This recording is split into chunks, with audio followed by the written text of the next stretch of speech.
The Unconventional Therapist's Guide to Nothing.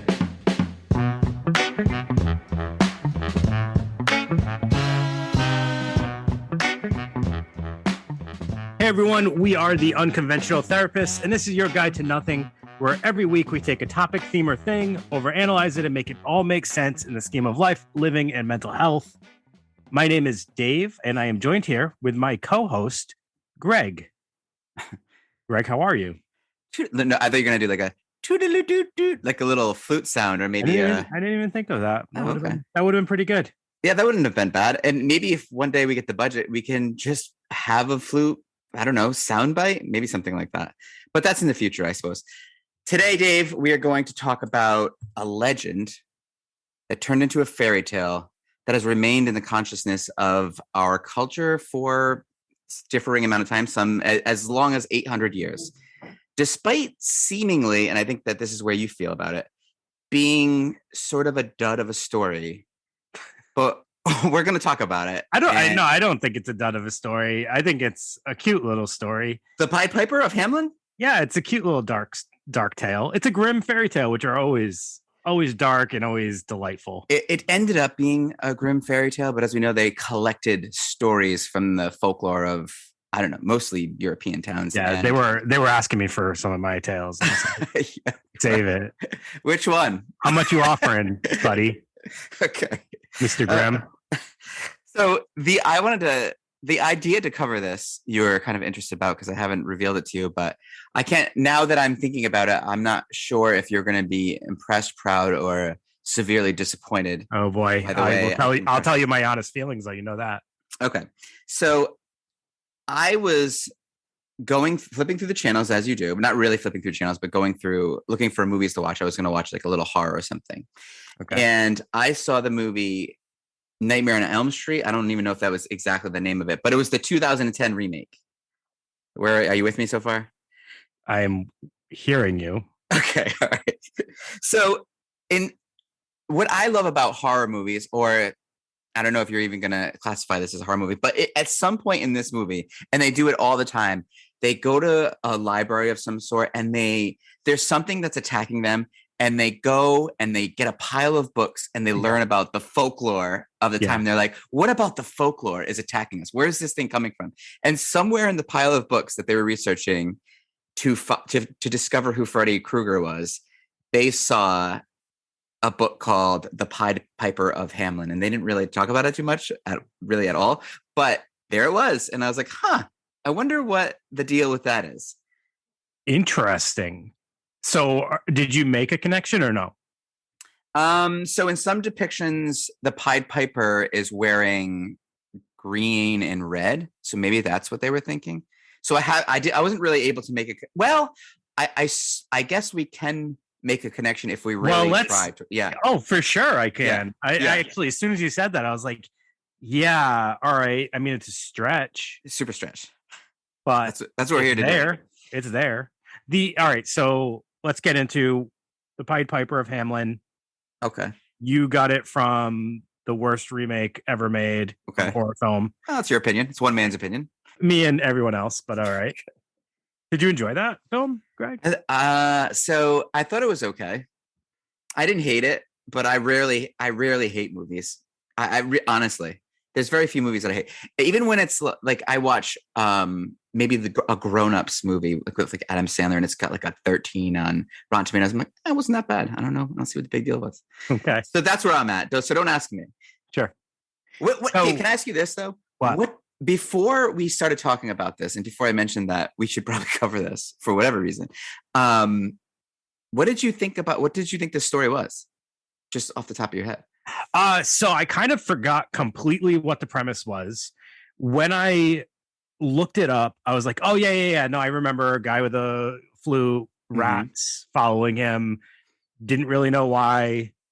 So that's all I remembered about this. Okay. So you did remember that. So at some point in time, I learned about it. And the aspect I didn't remember at all was about him luring the kids. Yeah. So that's what a lot of people kind of don't know about. And I think, well, maybe we'll talk about it later. Disney had a little thing and there's been little cartoon. Shrek had a little piece of that, but the kids are usually kept out of it. But let's talk about maybe I can break down the legend for you real quick, and then we can take it from there. Sure. Okay, so in 1284, supposedly, in the town of Hamelin, Germany, they were having a scourge of rats. They were having a real rat problem, and the mayor needed to solve the problem. So what he tried various different approaches until he was approached by a Pied Piper, and a pied essentially means colorful. So we'll touch back on that. What's the difference between pied and pie-eyed? So many things, I think, unless there's a pie-eyed person wearing A pied multiple Pied color- Piper. Yeah, a pie-eyed. Pie-eyed Pied Piper. That's right. That's a whole different story. So the Pied Piper goes to the mayor and says, "Look, I can get rid of your rats," and he does. The Pied Piper plays his flute, and the rats are sort of transfixed by the music and follow him out of the city and into the river where they drown. The mayor refuses to pay the piper. Is that a saying? Pay the piper, or is that? Did I just? You better pay the piper. Isn't that what they say? Isn't that what people like? Don't tough guys say that? Time to pay the piper. Time Maybe. Time to pay the piper. Wow, that's just coming up. That's organic, bro. So, but he didn't pay the piper, and maybe that's the problem, because the Pied Piper said, "All right, fine. You don't want to pay me. I'll be back, and it's going to be a problem." You see this Pied Piper? You're going to pay this piper, or I'm going to be piping all over the place over here. There you go, right? He is a dangerous character, because what happens next is the piper comes back when everyone is, doing whatever they're doing and the kids are on their own. He plays the little flute or whatever it is, piccolo, a pipe. Piper, pipe. Right. I mean, so a flute is essentially a pipe, but I mean, are we being fair calling it a pipe? So, all right. So a pipe with holes in it, flute, whatever you want to call it. A recorder. Isn't it like a recorder? It's more of a recorder. A flute you hold like to the side, recorder you hold straight out. I've seen both. I've seen both images. Yeah, exactly. Tunes like that. Yeah. He leads the children the same way he led the rats into the river, and all the children perish. All the children of the town perish. So that is awful, right? That's the story. I mean, now that brings a version of the story. A version of the story. Why do you want to? There are multiple versions, correct? Sure. Yeah, that's the version that I'm. In some versions, they are just gone, right? Mm-hmm. What else is there? Well, so those are like, we'll talk about that. Those are more like theories of what actually happened, because the lessons we're going to talk about right now, they feel very much like a fairy tale, but there's a lot of things suggesting that parts of this are very much a true story. We're skipping over a really major piece here, because talk to me. The governor, is it the governor? Mayor. No, mayor. The mayor refuses to pay him because he wasn't impressed. Yeah, that's ridiculous. Right? So he basically was like, you played music, and you got the rats out by playing music. You didn't do anything that we couldn't have done, and that's why he refuses to pay him. So that is like right there, though. What did he expect he was going to do?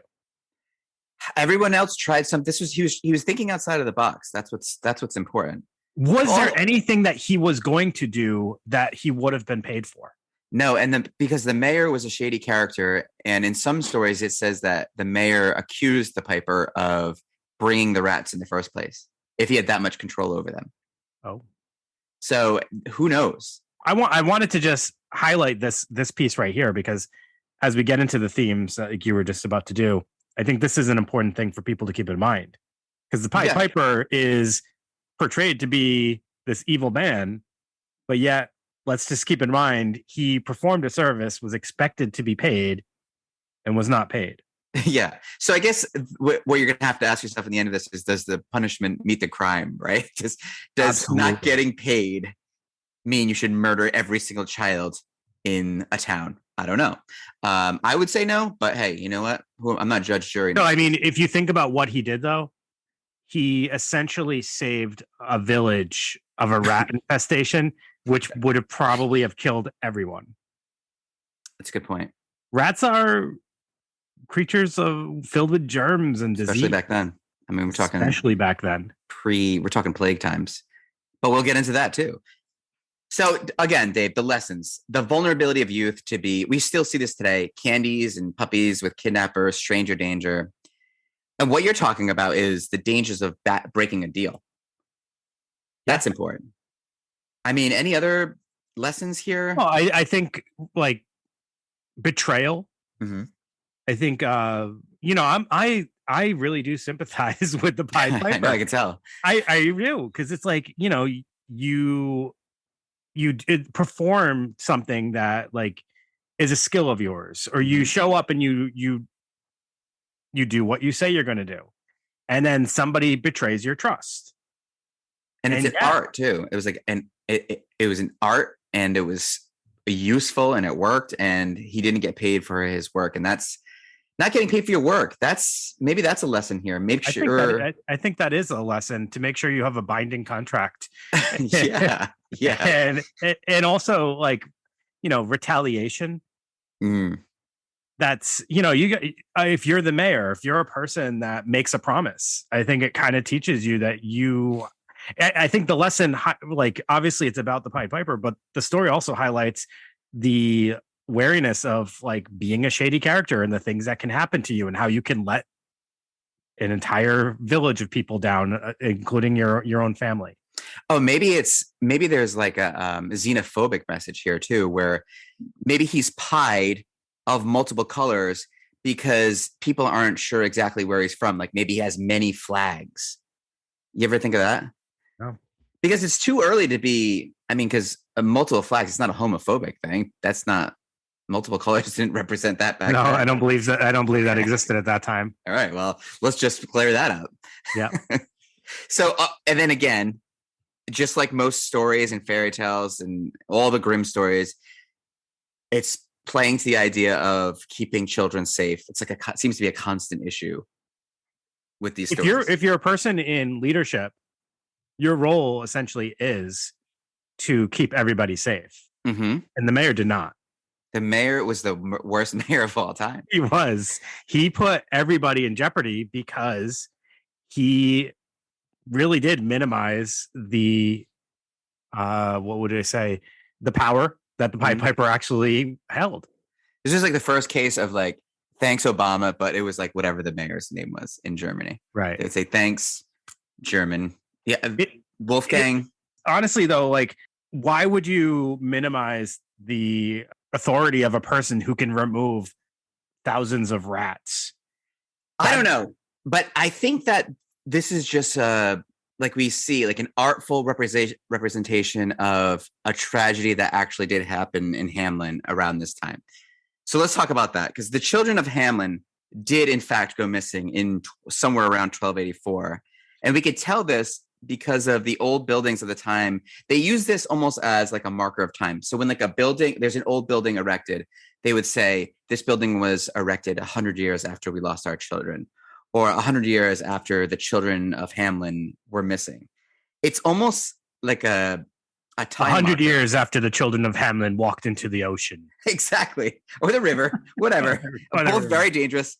But it's this thing where it's every 100 years or every amount of time, like all the children die. It's like this Jeepers Creepers feeling. It's also a JFK assassinated 9/11 feeling too, where it's so common for us in our work to think about how trauma erases memory.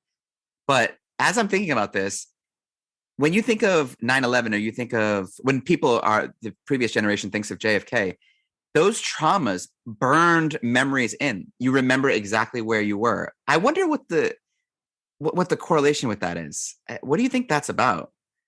I'm sorry to put you on the spot like that. I have no idea. Right, because we're so like busy saying, oh, what traumas make you don't remember traumatic events, like that part of your brain's shut down. But you really kind of do. And maybe you have to be sort of separated. Maybe there needs to be a degree of separation. Yeah, that's probably true. It has to be impactful, but also separate, maybe. So again, there's multiple markers suggesting that the children of this town were gone. And here's a few theories that could have possibly been the case. Like maybe this is Pied Piper whisking the children away as a metaphor for disease, or rats represent disease, like you were saying. Yeah. It could be some kind of virus, but the rats didn't show up in the stories until, a couple hundred years after. So maybe in the 1500s, the rats started being. So what was the initial thing? What was just the children? Just the children. What was the broken promise? I mean, that might be a lesson baked into this powerful story. They're like, what? It's like when Congress passes a bill, they're like, we want to get this passed, but what can we throw in there to make sure that this gets done? So too? this pie was baked? Yes. That's not, dude. That's a soundbite. So yes, this pie was baked. And if you think about it, that kind of makes sense because the Spanish flu in right after World War I killed mostly young people because their immune system fought it so hard. So that's a possibility. Just like Freddy Krueger. Hey, okay. You really want to get to that connection, and we will. We will, I promise. So other people think like emigration, like maybe the jobs weren't great in Hamlin. And when they say the children of Hamlin, they mean it like the children of God or the children of Providence, this kind of thing. Just the people? Exactly. Right. So like the town dried up for a period of time. Well, that's what I was wondering when I read that, when the children, what was it? The children left or something like that. Yeah. I was wondering, like, did they leave because there was nothing there for them? Did they Spring leave break. because they passed away, because the village was diseased? And of course, the children are the most vulnerable. There's no good blacksmith or cobbler jobs anymore. I mean, a new school opened up. I don't know. So in a way, they turned a tragic thing into a lesson. Absolutely.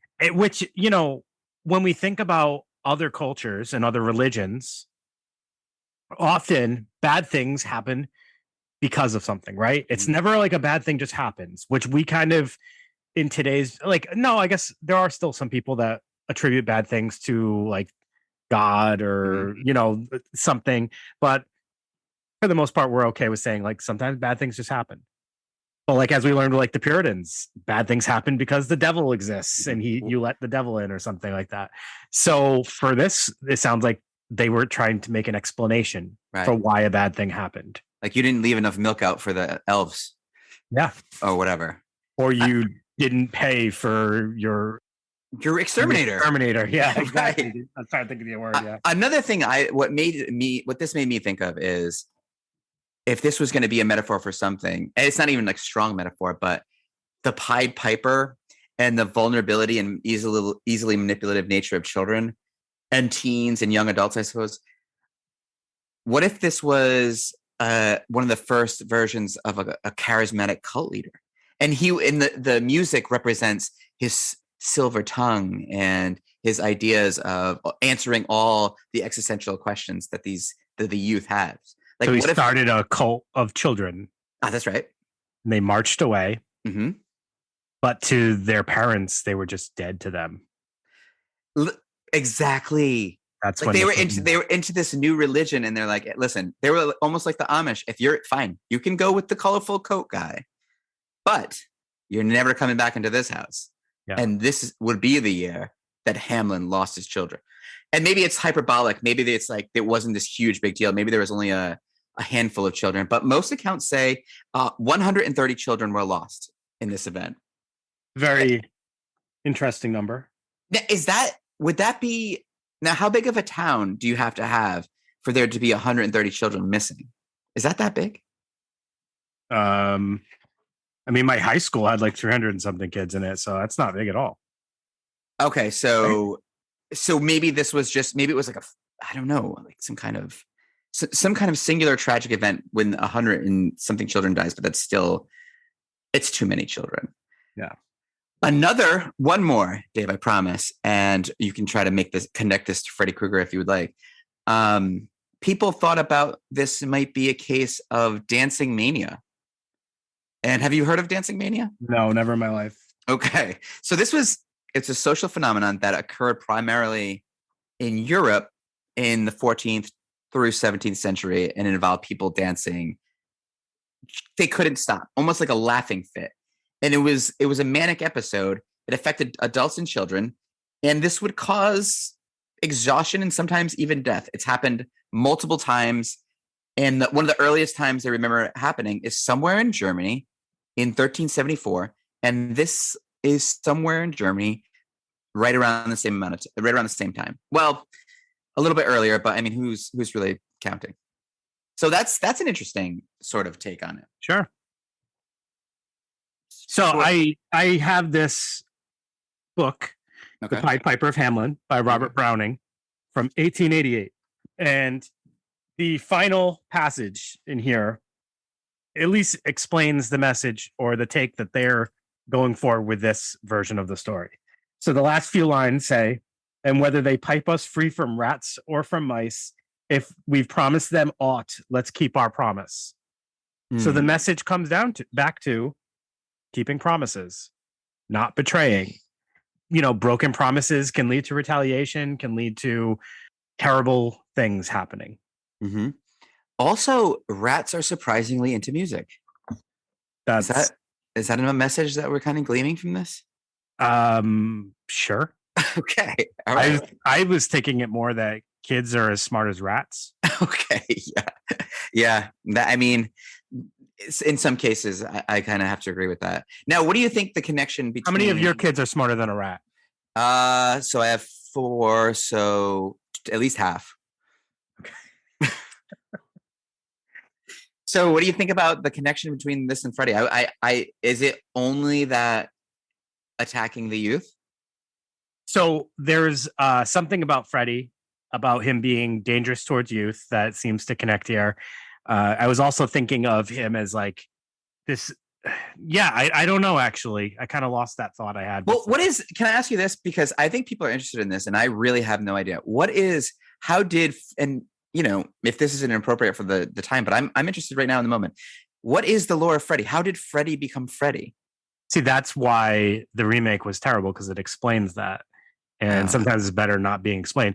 They kind of allude to it, but they don't actually say it. But in the remake that you watched, they actually say it. So he worked for a school, and he was a pedophile. And the parents found out, and they attacked him, and they took him and they burned him. And then he said, "I'm going to come back for your kids." And then he came back. That's why he attacks their kids of the parents that burned him. So there's a pretty strong connection. You did this thing to me. You betrayed me. And now I vow to come back for your children. Yeah. That's close. Sure. So I guess they were kind of on the money when they were like, we got to throw this book on the pile too. I watched a Disney cartoon. It was from 1933. It was only 8 minutes long, so it was easy to watch. Okay. It was the Pied Piper cartoon, and it was interesting because it's a Disney cartoon, so they can't make it too dark. So the rats are lured out, and his pipe allows him to make this image of a giant roll of cheese. Oh, wow. And they all jump into the cheese, in the holes of the cheese, and then it disappears. And that's how he gets rid of the rats. And then when he comes back to the mayor, refuses to pay him. So then he starts playing the music to lure the children out. And what he does with the children is he lures them into this, like, his music then opens up an image of this land with like candy canes and candy everywhere and stuff like that. And all the children go running into this land. And then as he enters, it like closes up, the image closes up and it's gone. And all the children. Holy jeez. And it ends like that? And it ends like that. And so the children are watching at home being like, wait, the children, so everyone's what? They're dead?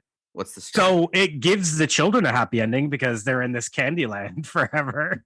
Or is it Candyland, or is it the same kind of like false, too good to be true, Hansel and Gretel? So I think adults would be able to glean from that and say like, oh, that's like scary. Pinocchio with the, you're never going to see your family again. If you have everything you want, but that just makes you forget who you really are kind of place. Lesson for children. It's dark if you think. That's dark. It really is.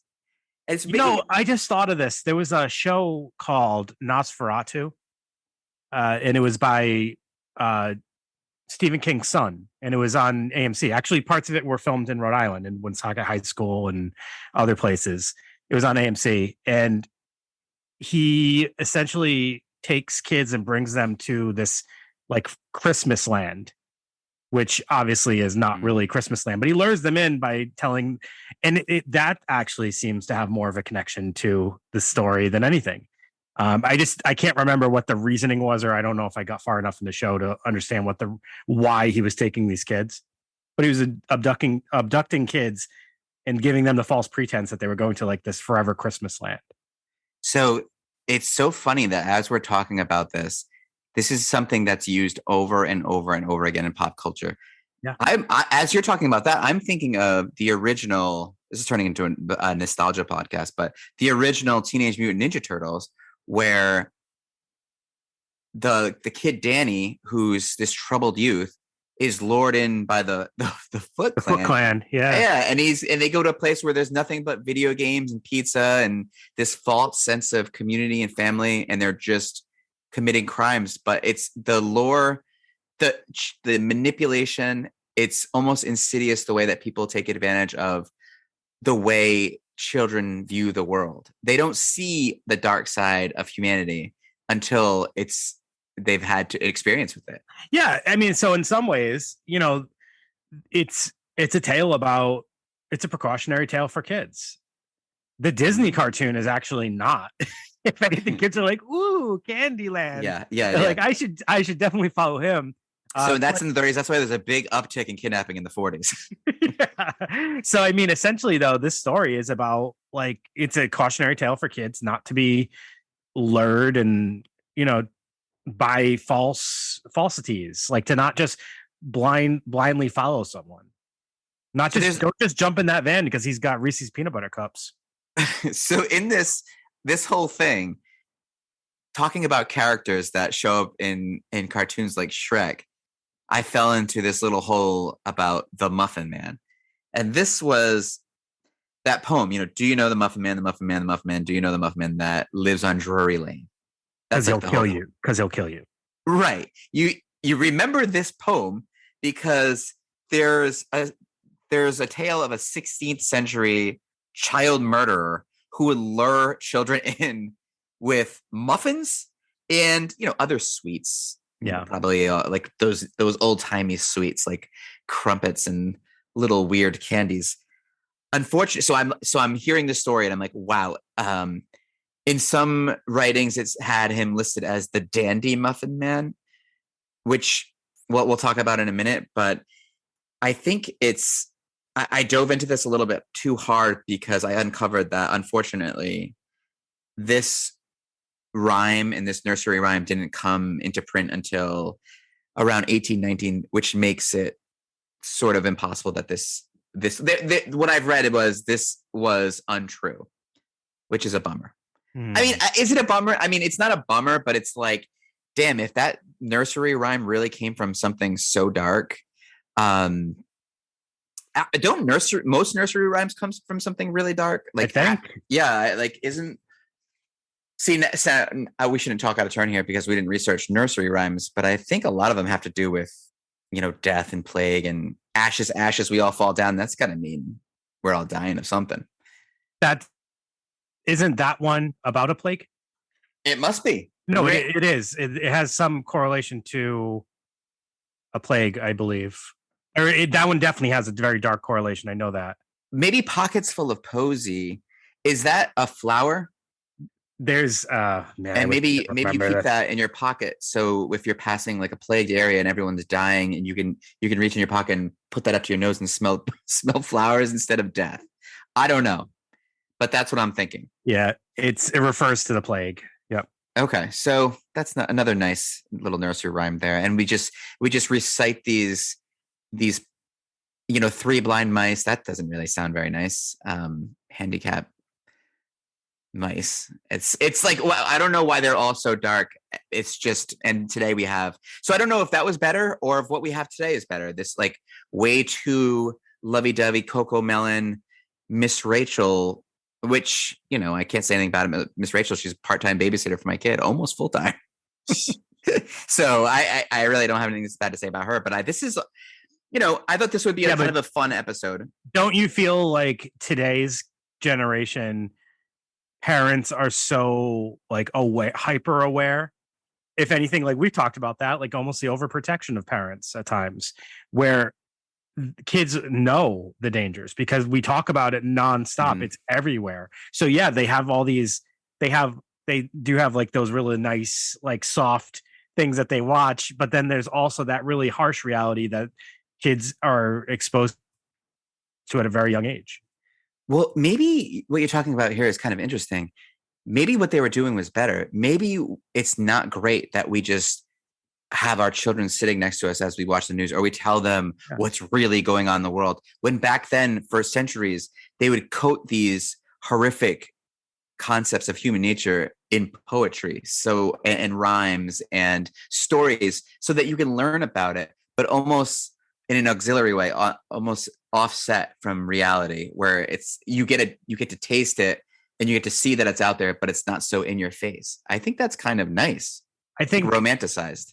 And I think the generation of today is so desensitized because of how exposed they are to everything that like it almost like allows them to accept things that maybe shouldn't be like it becomes normal almost Yeah. for really horrendous things to take place. Whereas, if it's in a fairy tale and then it actually happens, it's like, wow, that's insane. So Right. it just loses its gravity. And then, you know, I just feel like that's how things. All right, so for an example of this, which is like not a good example, but it's an example of what I'm trying to describe here, is like think about movies that scared people back in ages ago. People were generally terrified of Jaws. You show Jaws to a kid today, they think it's boring. Oh, The Exorcist. I've heard kids say The Exorcist is boring. People passed out. We've talked about that before. Yeah. People passed out. I swear, Dave, I would have passed out in the theater too. You have. We used to like things were things were alluded to, things were suggested in films. Friday the 13th showed like zero. The original Friday the 13th showed basically nothing. I Mhm. think except for the end, there's a decapitation, which is that's a lot. But like for the most part, most of the stuff was not really shown that much. It was very like if you watch it now, it's like, wow, this is actually pretty tame. Nowadays, you have to show everything, or nobody, or it's not effective because we're so desensitized. Jaws was that way too, and it's almost Blair Witch was that way. You never saw a thing. No. It's this idea. It's scarier to develop what you think is going on and the fear in your mind than to have it shown to you in some ways. And I think that these people in past centuries saw so much hardship and tough times in real life. They didn't seek it out in pop culture or with their like free time like we do. Like growing up, there was a movie being passed around. I get the feeling that you and your friends probably were digging in. Faces of Death. Yeah. Of course. That I didn't even want to even. I remember I went to this guy's house. I say guy, I was a kid, and he popped it on, and I was facing the TV, but I was not looking at what was on the TV. I was like fixated on something in the general direction and just staring at that. So it looked like I was part of the group watching it, but I just couldn't. I didn't know what it would do to me. I would think, Greg, if you watch this, you're never going to be the same. Yeah. Scary stuff. It is scary. It is scary. But you're right, though. Like, that's also a very interesting point is at that time, it was probably like most kids probably had seen a dead person when you were alive during any of the plagues. That's like, you probably saw point. A dead person on the street. That's an incredible point. There's two, like the John Singleton movie, I forget the name of it, and of course, Stand By Me is Boys in the Hood. Yeah, Boys in the Hood. Y'all want to see a dead body? Both.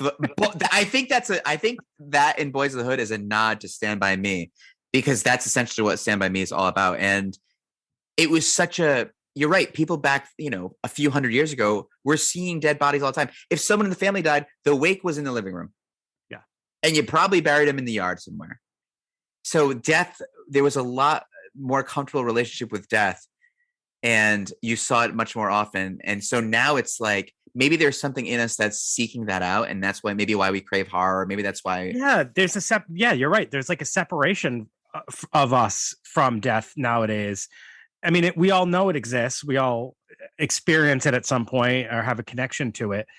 But for the most part, it is void in our lives Mhm. for extended periods of time. For kids, I mean, they might not experience the loss of someone for a while, because Even if depending on the someone, age of their family, their parents when they have them.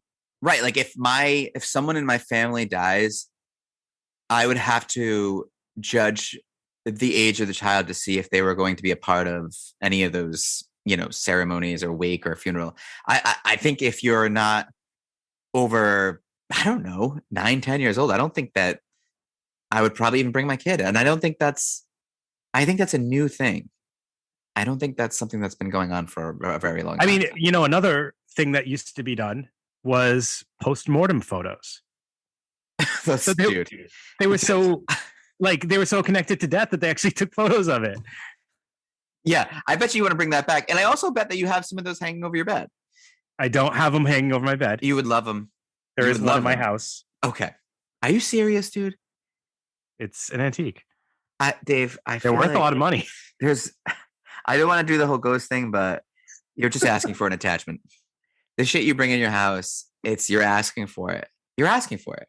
If your house isn't haunted, then Attach nowhere away. on earth is haunted. I mean, and you're gonna still stay here. And I know we're getting towards the end of this thing, and probably thank God on your end. You're gonna sit here and say that you've never had any kind of weird experience in your house with all that with all that creepy stuff. Never in my life, Greg.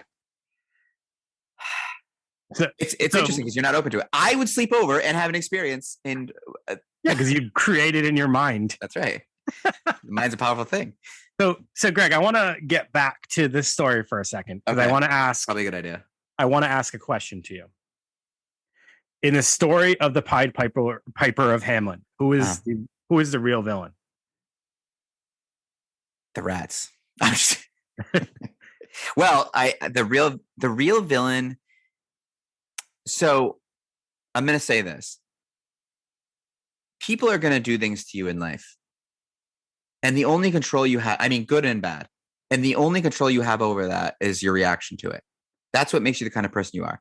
So if that mayor did something to this guy and wronged him, and he turned into a child murderer because of it, he let that person have so much power in his life and he changed him into this complete evil. So the Piper was manipulated. He was ultimately manipulated, and he was also ultimately changed who he was, assuming he was someone decent before this happened. So I think, without question, the mayor is not great, but the Piper is the villain for sure, in my mind. Okay. I think another interesting aspect of this is the fear that was involved in this story, that they felt their children would be so easily lured. Like the parents were clearly scared that their children would wander at the beck and call of anybody who had something somewhat entertaining for them. I still think that's the case. Yeah, that fear still exists. Absolutely. I mean, children are vulnerable mentally, but also children are vulnerable physically. If someone wanted to grab one of my kids and throw them in a van, there's not much they could do about it. So it's terrifying for parents. And that's where I think it makes sense that all these stories sort of have this origin, and they all kind of come back to where it's 10 p.m. Do you know where your kids are? Yeah. Do you remember Yeah. that? Oh, absolutely. So Yep. Those commercials were creepy.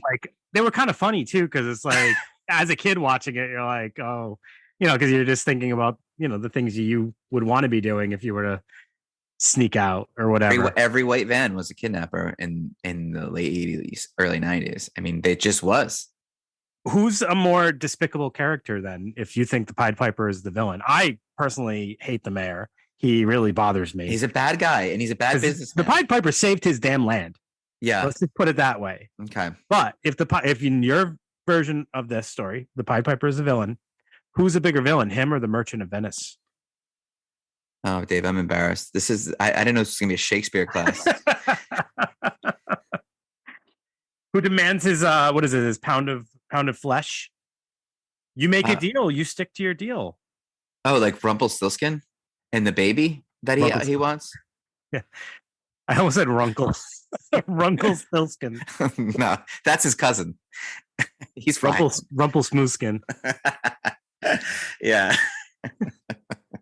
All right. Well, that's usually a sign that we're getting towards the end of this thing. But yeah, Dave, I think this one was kind of fun. I think there's morals, there's lessons, there's that psychological element of fear, which is a huge part of psychology. And ideals are I think that the point you want to get across, and if we were to ask Dave, what is the point of this whole podcast, he would say, a deal is a deal. Yeah, you keep your damn word. Okay. If you make a deal with someone, if you buy a service, you pay them for the service. You don't tell them, "Oh, I could have done that." That's like when I shoveled my neighbor's driveway, and he came out with his shovel in hand and said, "Oh, you didn't need to do that. I was just about to do that." It's like, no, you weren't. No, you weren't. He didn't pay you? No, he didn't pay me. And then you murdered his children with a shovel. And that's why, okay, now it's all starting to make sense. Okay. I wanted to also highlight that we got a review this week, and as promised, we said that was, we said that we would give that a shout out. So here is our review, and we want to give a thank you for a beautiful 5-star review. This is from someone who gave the title "It's Entertaining," and they wrote that this is my favorite podcast to listen to while I walk my dog. They're informative, funny, and entertaining. Sometimes Dave comes off as misogynistic, but Greg balances it out. 10 out of 10 recommend. And this is by Bailey and Kay on Apple. So thank you for the review. My favorite review of all time. I apologize if anybody feels like I come off misogynistic. I did not intend to. So no. And let me be the first to say that if he came off that way, it certainly doesn't reflect in real life. I think I'm the sweetest of the sweetest. I'm absolutely not the sweetest, but absolutely did not want to be portrayed that way. So I whatever that is referring to, I do. Let's request a write-in, and maybe you guys can hash this out. Oh, it is what it is. Because I would love to whatever she or she does. I would love to write a review on their thing and just give them all the blessings in the world. The bottom line is we are very thankful for that person to take the time to give us the review. Absolutely, 100%. And that is all that matters. So, yeah, Greg, do you think you have anything else that you wanted to touch on for this? No, that's it for me. I think we've squeezed every last drop of Pied Piper of that 8-minute Disney film that you can. And I think that's an art in and of itself. Yep. Absolutely. All right, everyone. Well, thank you for listening and have a great rest of your night. Yep. Good night. Bye.